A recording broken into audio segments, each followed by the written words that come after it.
everyone, and welcome to Willow Talk. Once again, Adam Peacock here, not here with me. Brad Haddin on the road on his travels with the Australia-India one-day series. And we'll catch up with Hads a bit later in the week, tell you what about in a second. Elisa Healy is obviously in India trying to win a World Cup. That's a fair enough excuse once again. We'll catch up with Heels shortly as well. Later in the week, we're going to delve into all the big issues that are happening right now. Sheffield Shield, Marnus looking good for a return to the Test team. The one-dayers with India, the Women's World Cup, of course, and anything else that we feel like chatting about. Hads will be back in the studio with myself, and we might hear from Marnus later in the week as well. But we've got a really special episode lined up for the first one this week on Willow Talk. We kind of floated it out there on the Secret Cricket Club. Now, what is the Secret Cricket Club?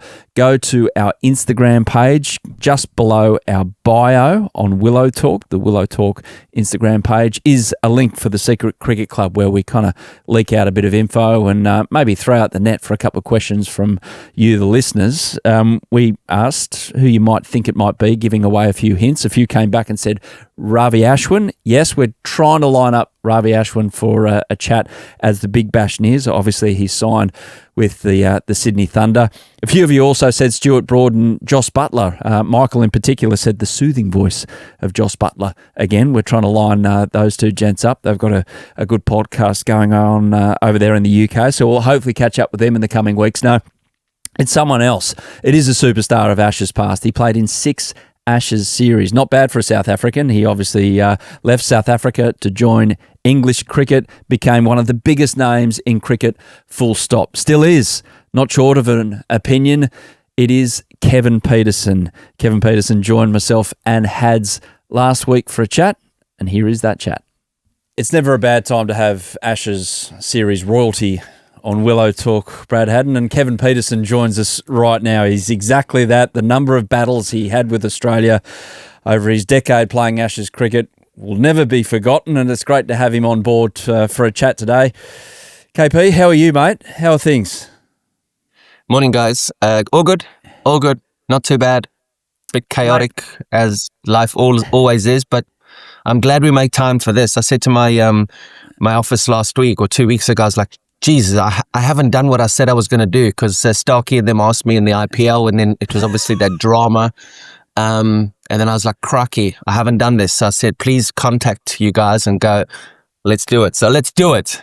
Let's do it. Mate, well, before we get into the good stuff, KP, I just want to go back to the IPL. I'm sitting there, I'm minding my own business, getting ready for warm-up, playing Delhi. I turn to my left and I see you in a coaching capacity. I nearly fell off my chair.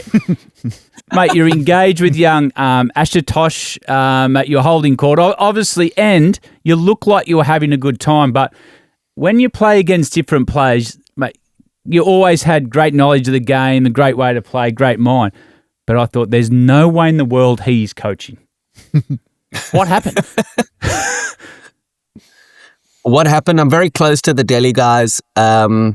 Kieran is a good buddy of mine. I love the Delhi franchise. I just really enjoyed my time at Delhi back in the day. I probably had my best time with Delhi and grew so many friendships in the city. With Kieran being a really close friend of mine. Yep. And it just came across the table 3 or 4 months before the IPL. And the one thing I love doing, and I've always loved doing, is helping young players and trying to improve young players. And it was my responsibility, actually, later in my career in the England side to help the bowlers, Anderson, Tremlett, all of these guys, especially that tour that we came on when Mitchell was bowling the way he was bowling. It was sort of my responsibility to help the bowlers defend themselves, try and eke out an extra few runs at some stage. And so I've always really enjoyed helping youngsters and helping people improve, contrary to popular belief in the wonderful media in this country. But it just came across the table. They asked me if I would do it. And then I just had to negotiate the time and the price. And, in that order. Yeah. Yeah. Exactly that order. And then, we came to a conclusion that I could hop in and out, much to the delight of myself. But a couple of the other mentors couldn't quite believe that I was able to hop in and out as much as I hopped in and out. So it all comes down to negotiation. Your negotiation skills. You need to start somewhere. You need to end somewhere. Yeah, but I enjoyed it. I loved it. I loved it. Honestly, working with the youngsters. I mean, still, I pick up my phone in the morning and these kids are messaging and speaking to me. I mean, I think Ashutosh has just changed his hair color to what I had my hair like years ago. He sent me that on Instagram in the morning. It's cool. Not the 05 Ashes haircut. It looked fairly similar. Okay, it'll come back. I'm sure it'll come back. So I might bring it back. Hey, before we get into Ashes talk, your kind of, I don't know, relationship with Australia really, like we've got it here that it was grade cricket in the early 2000s. What jumps out at you there from your time in Australia, and what you learned about the Australian way of life and the Australian way of cricket? I wasn't scared of Australia because Southern Hemisphere people are the same. We're ruthless. We work hard. We're patriotic. We are go-getters. We have that never ever say die attitude. And the game isn't over until the game is over. So I didn't worry about Australia or fear Australia or have any issues with Australia because I was brought up in the Southern Hemisphere. And so when I came to Australia, I sort of accepted and understood that that's the way that they were going to be because that's the culture. I think the hardest thing that I ever had to deal with was being the pantomime villain from as soon as I stepped off the plane in whichever city I stepped off the plane until I left. And then just being absolutely battered for the 2 months that I was there.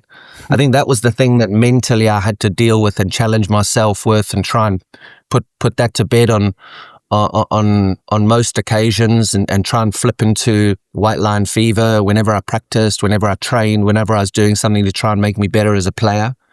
But I understood it. I got it. I struggled in Australia as an England player off the field, just because of the pressures of being there and being the guy that you guys went after. On the field, I absolutely loved every battle. Like the battles for me on the field were amazing. Like I just loved it. I know we got hammered in 6-7 and we got hammered in 13-14. And we got up on you guys whenever that was 9-10 or 10-11. But I just loved the battle. I loved every single, even if we were losing, I loved the battle. And then when I flipped colours, put a green uniform on and went and spent a lot of time in Melbourne, like I really got to see the best of Australia. I really got to see the best of the people. To get a standing ovation to finish my career off. I know I finished it off in the Middle East a month or so after the Big Bash, but to see a send off at the MCG for a career that I was finishing, and the one that I got and the respect that I got from the Australian crowds was, it was very emotional, and it was a complete 180. I mean, my wife always says to me, like when she was with me playing for England, compared to going to the Australian Open tennis at a time when I was playing for the Melbourne Stars, like she just couldn't believe it. Like from being abused in the streets to guys running across the street for pictures. Like she was like, what the hell? Are we in a different, like where are we here? So yeah, we hate and love easily down here. Hey? We hate and love easily at the same time here. It's just we understood it. I understood it. I got it. But I can never ever say that it was easy when you're playing for England and you got the target on your back. Yeah. Well, what about KP walking into the change room in 2005, that unbelievable Ashes series, your first, and it looked like for someone so new, you relish the opportunity to walk toe with the King, McGrath, Brett Lee, your special innings at the Oval, but it looked like you were just craving that challenge straight away. You guys and everybody makes a big thing about the Ashes, right? But for the Ashes, for me, English people and Australians worried about the Ashes. I grew up in South Africa. Yeah. So for me, actually, my hardest venture was a month or two before that when I went back to South Africa. And I played against South Africa. I mean, I hadn't played a game. And they basically just said, in the deep end, buddy, you don't have a life jacket on. You don't have armbands on. We think you can swim. Go and swim. And that's what I did in South Africa. So to walk away from the South African series with the man of the series and scoring 300s in that series, and believe me, the hostility in a crowd in Johannesburg and in Bloemfontein that I faced there was nothing like your crowds. I mean, you couldn't even compare the aggression. You don't even understand the things that were said to me. The noise when I walked out to bat at the Wanderers that first time I represented England in South Africa. I mean, it was deafening, like deafening. You know, you walk down the steps in the Wanderers and you walk down over that barrier. Dude, I reckon if that barrier wasn't there, I would have been taken out. Wow. That's how bad it was. So for me, playing against Warne, McGrath, Lee, Warne was my buddy from Hampshire. I got to know Warne for 6 months before that, played cricket with him, spent a lot of time with him on the field, talking about cricket, off the field, talking about cricket. So for me, it wasn't a major thing. For you guys, Ashes cricket, major. For me, that South African series was major.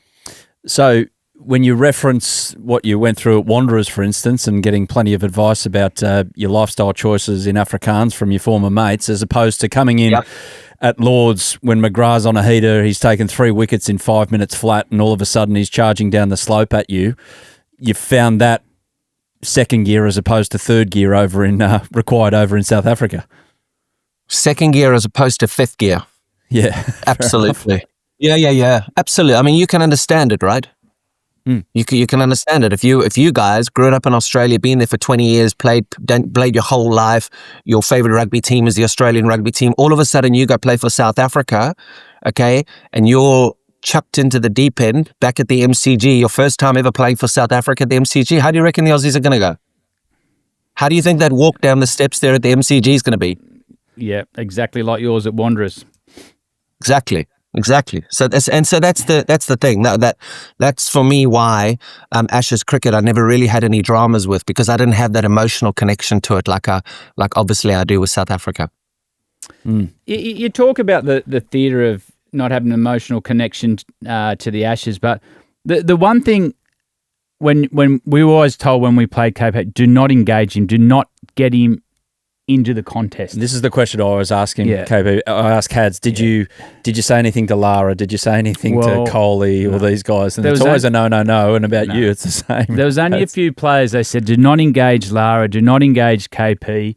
And you one player though, KP, you look like you wanted the big moment. You didn't feast. You know how some players stand away from the light and you say, no, I'll walk into that light. Did that always come natural? I just think it was the situation that sort of found its way at the time. And I say that because situations you can't predict. Situations just present themselves. And I mean, to be honest, I look back at my career. I've got a little boy now who is 15 years of age, and he's cruising through and doing what he does, and he's neither a batter, he's neither a bowler, and he does what he wants. And I sometimes look back at my career and I just think, I can't believe the kind of stuff that I got up to and the kind of stuff that I did. Because there were a lot of insecurities throughout my entire career, because I was an off spinner who turned into a batter. And I came from another country to another country. And so when you talk about these battles, like, it's difficult for me to answer because I don't know the answer. Yeah. All I can say is that my upbringing was tough, and that my upbringing was, talk about battles. I mean, the battles I had with my brothers, three of my brothers, in the garden, most afternoons growing up was more difficult than that walk onto the Wanderers. I I mean, those were ruthless battles. When you say grace before dinner and you got to keep your one eye open or else your food's gone. Like it was fiercely competitive in my house. And so, I also had the personality of not making mountains out of molehills. Like I never looked at the greater picture. I never looked at the everything else that was happening around me. I just try to really focus and hone in on being simple, which I'm very good at, being simple. And so that was my process. My process was just keep it simple, stupid. Just really keep it simple. And in your book, you said something about Mitch Johnson. Like you said, grown men, I think it was in your book, or you were quoted saying, grown men were scared to walk out. Yeah, they were petrified. Had you ever seen bowling like that before? You'd face Brett Lee at his peak. You'd face Shoaib Akhtar. Why was Mitch different then? In all honesty, I didn't find it difficult. Yeah, I'll be honest, I didn't find it difficult. Honestly, it was just short pitch bowling. Either bowls it short or he bowled it full. I didn't feel intimidated. I didn't have any issues at all. The only time I had issues with Mitchell was in Perth when he got the ball to swing. Yeah. And then he started to pitch it full, and then he started to target the stumps. But a Mitch Johnson, he was intimidating, very intimidating to the guys that couldn't play the short ball and were intimidated by the short ball. Clearly the tail enders were. And then, unfortunately, just at that time, Jonathan Trott was going through a tough patch in his career. Yeah. And my buddy was suffering. And obviously that was taken to a level which he couldn't quite handle at the time. But I mean, there is a story from Brisbane where I think Cook and Carberry, they opened the batting and Mitchell was running in and he was flying in. And then Trotty got out there and I could see Trotty was really, really not enjoying it. But I knew before he went out to bat that he was well, listen, I knew weeks before that Trotty was in a bit of strife. And I think it's well documented. He might have even spoken about it. Yeah, I don't know. But when Mitchell was bowling to him, and I think to Carberry, I mean, Cook's fine against the short stuff. I don't think Cook had any issues with the short stuff. I looked at this and I was sitting there in the dressing room, and I was going, "This looks awfully fast." And it looked, way of putting it. it looked like something I probably couldn't manage. So I took Mushtaq Ahmed into the indoor nets at the Gabba while it was all going. And I just disappeared for 10 minutes. And I said to Mushy, Mushy, find me some tennis balls, wet some tennis balls, and you're going to stand 10 yards away from me. And I want you in the next 3 or 4 minutes while I'm waiting to bat to try and kill me. Just literally try and put me out my misery. And he threw tennis balls that fast, wet tennis balls that fast at my head. Yeah. That I walked out to bat after Trott got out, and he bowled me a short one, and I stood up on it and I just rode it into the leg side, and I was like, this is not even fast. And I batted there for a while, and I didn't have any issues. I mean, I didn't have any issues with Mitchell Johnson. Yes, it was fast. Yes, it looked intimidating, but I think in terms of the preparation that I was doing in order to combat what he was doing, I needed to go and put myself under pressure in practice, and I put myself under pressure. I mean, all Australian tours, I put myself under pressure training. I was trying to think of a time when you faced really quick bowling, and obviously Hads has brought up one there. I'll go back to the other end of your career, the Ashes career, back to that first series, and I distinctly remember waiting up until all hours here, engrossed by what was happening at the Oval on that last day. And Brett Lee, I reckon it was around just before or after lunch, he came in and bowled some of the quickest, most intimidating stuff to a TV viewer, and you were out there riding it. Was that worse than Mitchell Johnson at the Gabba in 14? Yeah, because Binger attacks the stumps more. Yeah. Binger actually bowls. I mean, Binger did the line and length thing a little bit more consistently. And also, as I always found a right-hander hit my stumps more, whereas Mitchell as a left-arm seamer I could sort of line him up. Anything outside my right eye, I knew was missing my stumps. So there was less chance of a dismissal. And for me, it was never ever about the fear of how fast the ball was. It was more about, can he get me out? Where am I going to get out here? I wasn't scared of being hit. I wasn't scared of the danger was taken away. Like I wasn't scared. I gave up when I was scared. When I was standing in the Big Bash against Stanlake, running in at 150,000 mile an hour. And for the first time in my career, I decided, let me just try and play a cut shot outside leg and blame the fact that the whole offside was up. And I was like, it's time to go, boy. It's time to go. Huh? It's interesting. I retired. He retired me exactly the same. I was at Adelaide Oval. Billy Stanlake, exactly the same. I was standing out there and he finished playing Test cricket. So you haven't got that in the deeps in your belly where you want to stand. He bowled a bumper and I went to hook it and sort of got me. And the batter at the other end said 2. And I said, oh, fuck. Next ball, I went to pull and I trod on my stumps. And I reckon I skipped off and Greg Shippard was coach. And you know how Shippy gets, you come in to blow up. And I thought, I better look like I'm disappointed. Yeah. I threw my helmet down. I'm thinking, oh, shit, sorry, Shippy. Oh, mate, just got it good. He said, how'd you do that? I said, I must have got my guard wrong. What he didn't know, I was done. Yeah. I said, I'm not doing this shit anymore. I just didn't want to. When you're playing Test cricket, you'll stand in front of it. I just didn't want to stand in front of it anymore.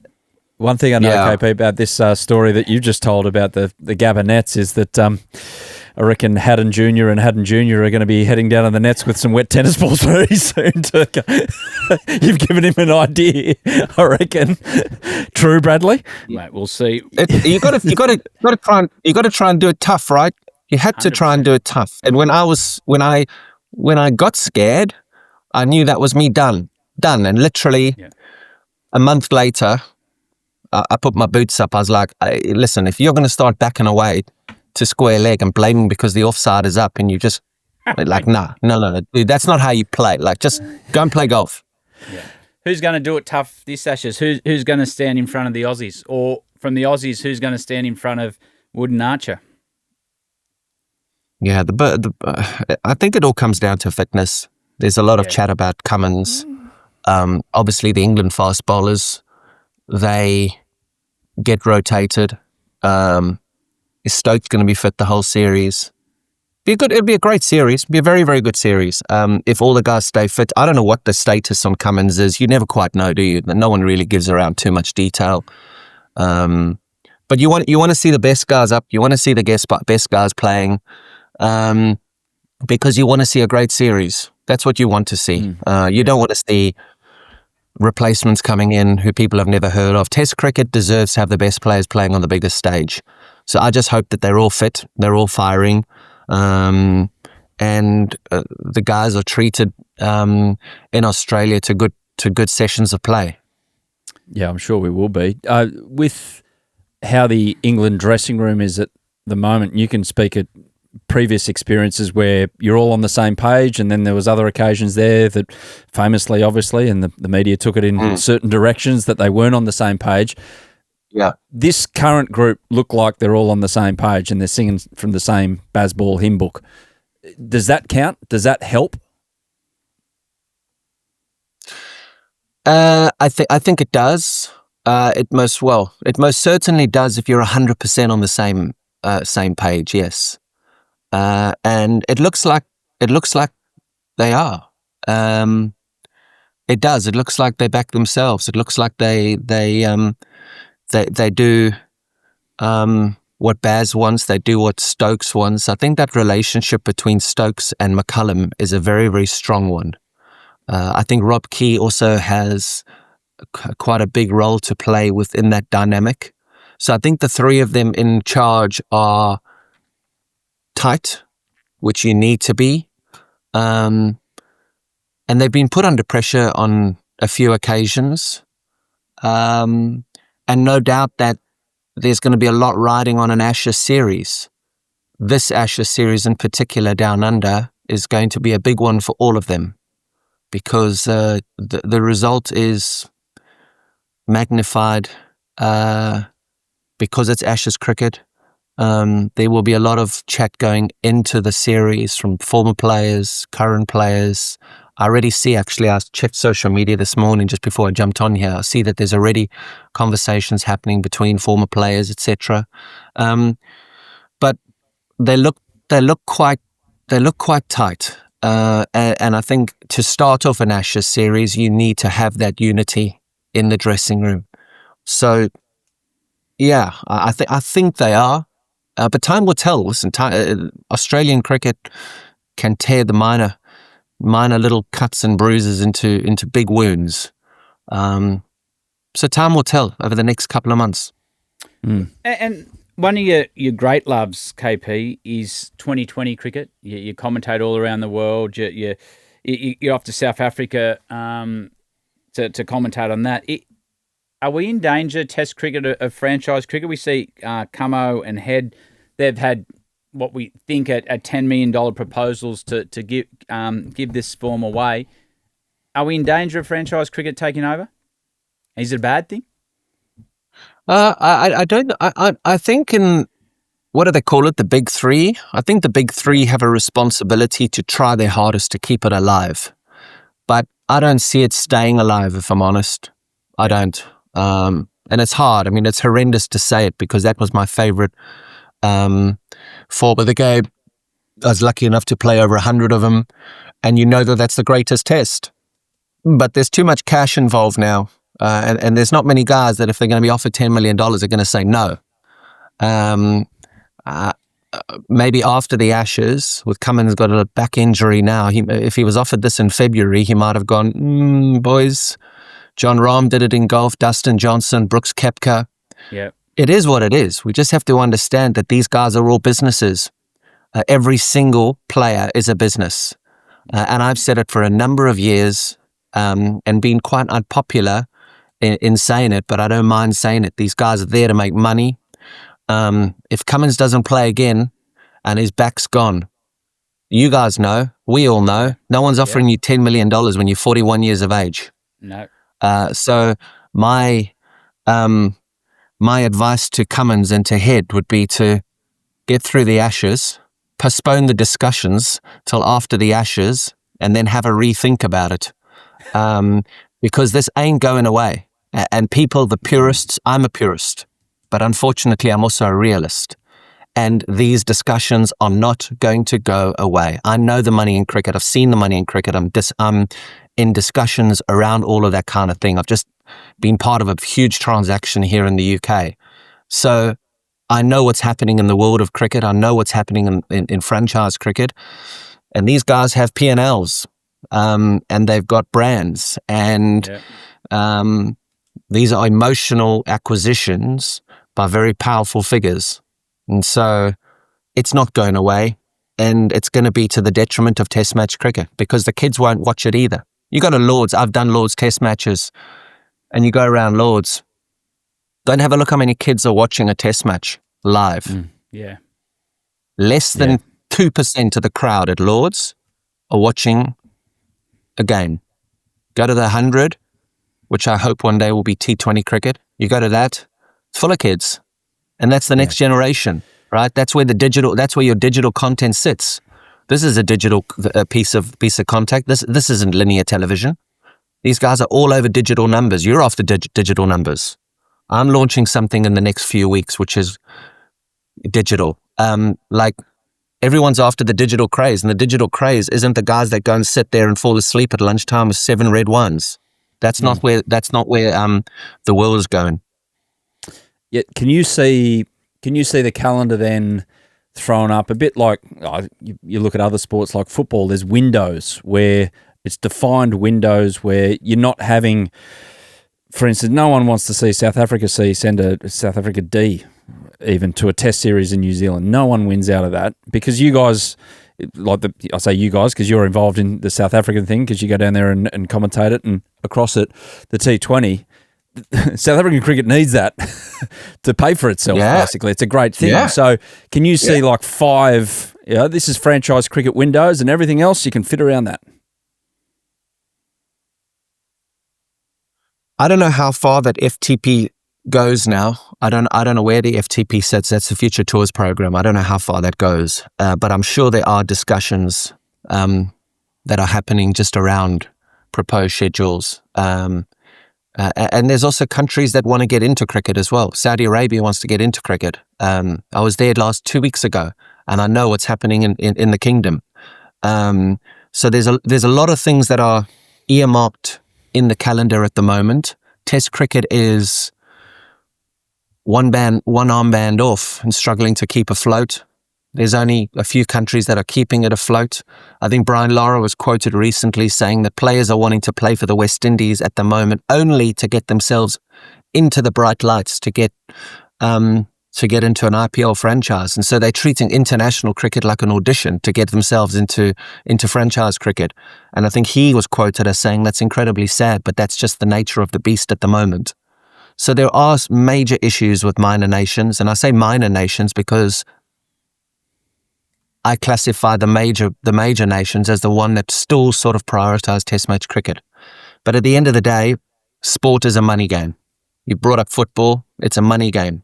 Private ownership, and that's the way that it's going. And as difficult as it is to talk about it and to say it, and the purists will hate me saying it, and unfortunately they're going to have to accept it. And I think they are starting to accept it, especially now with the UK going private in franchising all of their teams. It's interesting you talk about that, KP, and I know you've been involved a lot of privatisation, especially over in the 100. We've seen South Africa, UK, UAE. Does it work for Big Bash, do you think? I don't know why Australia hasn't done it. I mean, I was part of the Melbourne Stars when Eddie Maguire had it, and Cricket Victoria sort of didn't govern. They sort of governed the Stars. They didn't govern the Stars, but the Renegades. I think Cricket Victoria. I mean, you can correct me if I'm wrong. I think Cricket Victoria had more of a say on the Renegades than they did with Eddie at the Stars. Yeah. But I don't understand how Australia hasn't done it. I mean, why wouldn't? I don't understand what the con is. I understand what the pros are. I don't understand what the con is. You could get best players. You could rival other tournaments. The time zone is not bad because obviously you have to fit it into the Indian time zone. So the time zone's not horrendous. I mean, South Africa's found a sweet spot. We start, I think, at 5:30 in the afternoon. So we're hitting around 8:30. We're almost hitting prime time Indian Standard Time for the tournament. But the Aussies, you guys have a good time for it, and I don't understand why you haven't done what everybody else has done. I don't know the reasons. I mean, you guys might know the reasons. I get the sense, not knowing what happens in boardrooms in cricket, is that it's the family farm, and they're really hesitant to sell off the parts of the family farm. That's how Australian cricket values itself. So it's a very traditional way of thinking, but I think I'm with you and anyone right-minded and has seen what the IPL has done over in England, over in India. It's a no-brainer. It is going to happen. It's just a question of when and how. Yeah. Exactly. The breakdown of the percentages of what they sell. And the other thing, we selling it to private owners. You got to sell at the top of the market. We need our best players playing. If you want to sell to India, to Saudi, we need our best players playing. We need the product to, as you see in South Africa, the reason that's done so well, yes, the money's come in, but if you take that all aside, the best players are playing. And that's what we need to look at. The problem is with the Big Bash, and I mean, we finished at a time, and I know I've spoken to a lot of the other players that were the overseas players at the time, and we all quit on Australian cricket when you guys made your tournament too long. Yeah. Like I finished when I finished, but I played at a time when the tournament was a month, like 3 weeks to a month. I remember coming out pre-Christmas, playing I think on the 18th and the 22nd of December. Then I caught that flight the night back to London. I did Christmas at home, and then I flew back, I think, Boxing Day, and I caught I might have caught the game on the 29th, and then sometimes we played New Year's Eve. So I think I missed maybe one show if it was a 26 or 27 game that the Stars had. But also the tournament finished. Cracky, memory serves me correct, 26, 27, somewhere around there, January. Yeah. And I mean, I've been seeing the Big Bash over the last few years. And every time you turn the bloody TV on over Christmas and New Year and February, there's a Big Bash going on, right? Yeah. And so clearly they're flogging a product. And the reason why you flog a product is because you want to sell it more, right? And you sell it for the cash. So why not make the cash by making it private, condensing the format, getting the best players, finding a place in the calendar, and making it work? We'll wait and see with that. We'll wait and see. It's around the corner. It's absolutely around the corner. Well, speaking of that, I know I'm just going to go off the beaten track a little bit. We've flogged that enough, the Big Bash. I know you love your golf, and we're talking about... Oh, this is a good one. Yeah. So you're talking about your cash. Who do you want to take it off? Ponting, Callis, Smith, or the King if you're on the golf course? Ask Ponting who won our last outing.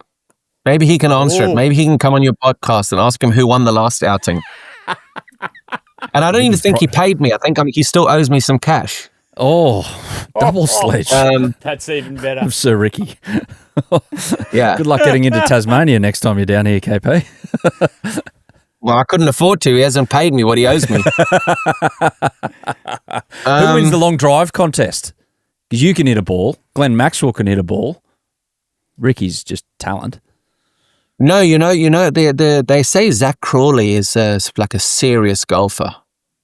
Yeah, like a serious golfer. He hits a long ball. He's a really good golfer. That's what I've heard. I've not played with Zach, but I've heard that he's a proper golfer. Is he a better golfer? Is his golf better than his memory? Because he seems to think that we started this conversation about moral victories when he's talking to the Times last week.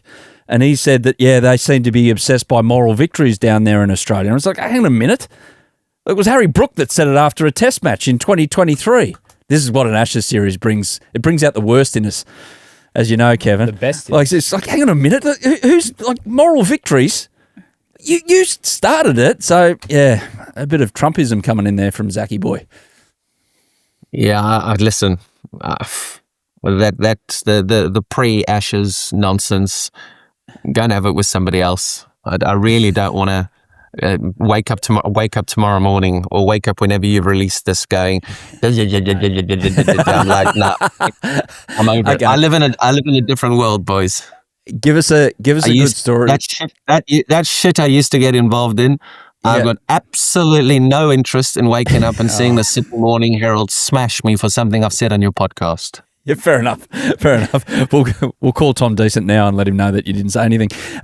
What about Hads tells the great stories. Some of his best stories he tells is the moments of camaraderie and enjoyment you get out of playing cricket. This is what you get in for in the first place. You test yourself, and then you enjoy yourself with other people in the same uniform who've tested themselves and success.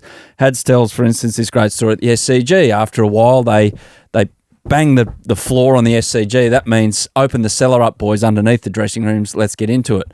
Those moments, those great moments that you shared in an England dressing room, what's one or two that really stand out for you that you remember to this day and it brings a smile to your face? 2005 is we had a 20-year reunion. Can you believe it? For the Ashes, we had a dinner just this week. And just the boys reminiscing about that great Australian series and Ashes series. I mean, you guys had a team that was A-list in any time that cricket's ever been played. I mean, you guys were just full on A-list. And I was speaking to Ashley Giles about that final afternoon batting, and we were just talking about it. When we batted for 3 hours there, you guys still needed to chase the total. And we had got the run rate up to 9 to 10 to 11, and we kept coming in between overs and like tapping each other. We don't have enough, because we were looking around the field and seeing Ponting, Langer, Haddin. I mean, we were just looking around, just seeing Hollywood. And so that series there, when you look back at it, and the celebrations that followed were, I think, just purely based on emotion. Both teams had given it absolutely everything for 7 weeks. 7 weeks of complete and utter carnage. Sitting next to Simon Jones, the final day. Well, I sat next to him all series, I think, Simon, one of my real good buddies. And we looked out the window at, where was it? At Old Trafford. And we heard the guy come over, the announcer come over just as we were finishing warm-up, just as we'd got into the rooms. And he said, Old Trafford is now full. So anybody outside the gates of Old Trafford, you won't be allowed in. Old Trafford is now full. And I'm not so sure how many times that's ever been heard around a cricket ground in this country, or in any country actually, when pre-warm-up, the guy, what they call him, the voice of God, that comes over the tannoy and just says, the cricket ground is now full. No one else will be allowed into the stadium. It was a crazy series. And so when you ask the question about celebrations and that time, when Pietersen and I think it was Billy Bowden, when they lifted the bails off at the Oval that afternoon, and the relief, and just the pure joy that we embraced as a team, just as we sat in that dressing room, you could just see shoulders just drop eventually, because everyone was just on such high alert for 7 weeks. And leading into that final day, the intensity was real, and it was felt in the hotel, on the way to a ground, away from the ground, in between test matches, obviously throughout the day, every time you walked down to the ground, through the public. So I'd say that for me was a pretty intense time, and also just the relief and the joy that I've talked about at the end, just jogs and brings back the most awesome memories. And I answer that question now because it's something that we discussed on Tuesday night last week. I think it was Tuesday or Wednesday night, when a load of us were doing something as a reunion for the series. It really was amazing. But it's also thanks to the Australian team for the battle. That battle was real, and there were so many moments. Ponting abusing Duncan Fletcher when Pratt ran him out. Like, just the visuals of that, of him coming off the field, just giving Duncan the biggest spray at Trent Bridge. Was Pratt at the reunion? Huh? Was Pratt at the reunion? That's a good way of getting Ricky back for not paying you. I think he missed the invite. Either that or he couldn't make it. It's funny, we got asked that. Is Pratt here? McGrath stepping on a ball. Simon Jones, I think. I mean, what a hero that guy was. Yeah. I think he got 22 wickets at 21. And one of the things I hated so much in my career was his injuries. And carrying him off in India just after that series, trying to get him back. He went right knee, right ankle, left knee, left ankle, and that was him. One of the greatest blokes ever in a dressing room. One of the great he would have been one of the greatest fast bowlers. That guy, if he had stayed fit. You guys watched him. Yeah. I think Hads, you might have played against him. Yeah. What a guy! If you played with him, you would have realised what an amazing man. So there were just so many moments in that series. Australia celebrating a draw for the first time, and I don't know when. Giles and Hoggard batting out at Trent Bridge that afternoon when the King and Binger put us under all sorts of pressure. Shit, it was. Warnie's numbers as well. The dude got 30, 40 wickets, 200, 300 runs, caught everything except one. What a guy, man. What a guy. What a series. I hopefully that answers your question, because I don't think anything can get better. They try to say that India versus England this summer went 25 days, the greatest series that's ever been played. I'm telling you now, if I ask most people who got hundreds in that series, that probably now go back to 2005, and almost the entire cricketing population can tell you who got hundreds on what day at what time, etc., etc. So no one can even compare that series to anything else. And I hope for you guys agree. I can't disagree, even though we were watching it in the other time zone, but it was one of those rare things that, because we cop it down here, our sports people who love sport in a worldly nature, time zone wise, we just cop it. It is disgraceful. Yeah, you do. Whatever big event, Olympics, World Cups, Ashes series or whatever. But that one. You get the golf, though.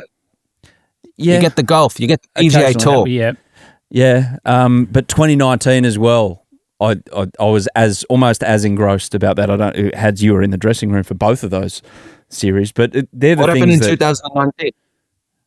it's just that dude Stokes at Headingley did all right, but that was as the drawn series. Steve Smith got hit in the head when he was just scoring runs for fun and everything like that. But but this is back to the point about the balance between making sure that these moments are protected, but also living in the new age. Hads about you've got to make sure that we're still talking about these types of series in 40 years' time.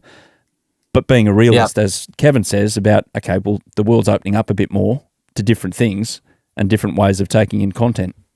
Yeah, we are. But 2005 was, I think, was special for obviously the cricket, but Ashes was sort of floating a bit. That what we liked about it was a bloody contest. It was some of the you talk about some of the best players ever to put an Australian cap on, but England had exactly the same. They had some generational players there. They had generational bowling attack, and the theatre behind the whole country. Everywhere you went, someone had something about it. And that's what makes the contest so great.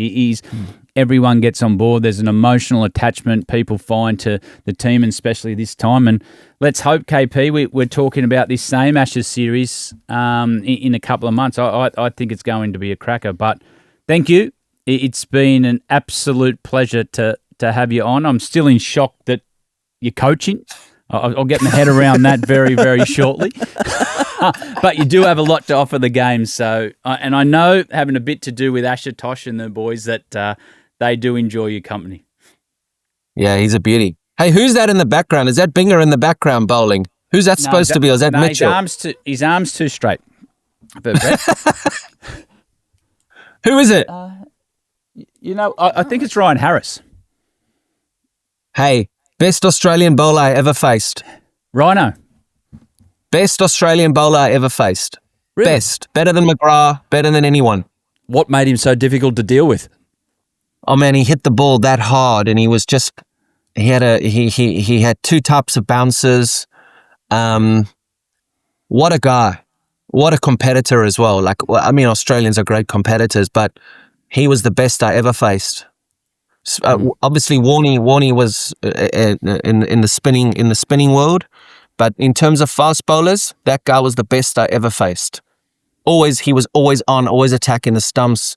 He reverse swung the ball both ways. He bowled good heat. He hit the ball hard, and if he wanted to tell you he was there, he could tell you very quickly with a quick little good morning, good afternoon, how are you?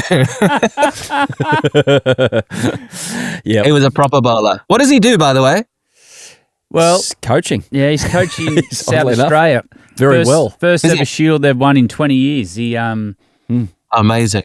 Yeah, he's going well, right? Amazing. Before we let you go, you have to give a prediction. Everyone has to give a prediction about the Ashes. I promise. It's hard. Listen, I think it's hard for England. It's hard for England to win in Australia. Very hard. So can win a whole series? I think, can they win a test match? I think they can. The way that they play, they can win a test match if everything falls into place, for sure. But very hard to actually win a series. So I'll have Australia up, but I think it might be tightly contested. Kevin Pietersen, really appreciate your time on Willow Talk, and all the best for what's around the corner. Bit happening in cricket. Cheers, mate. So much. Thanks, boys.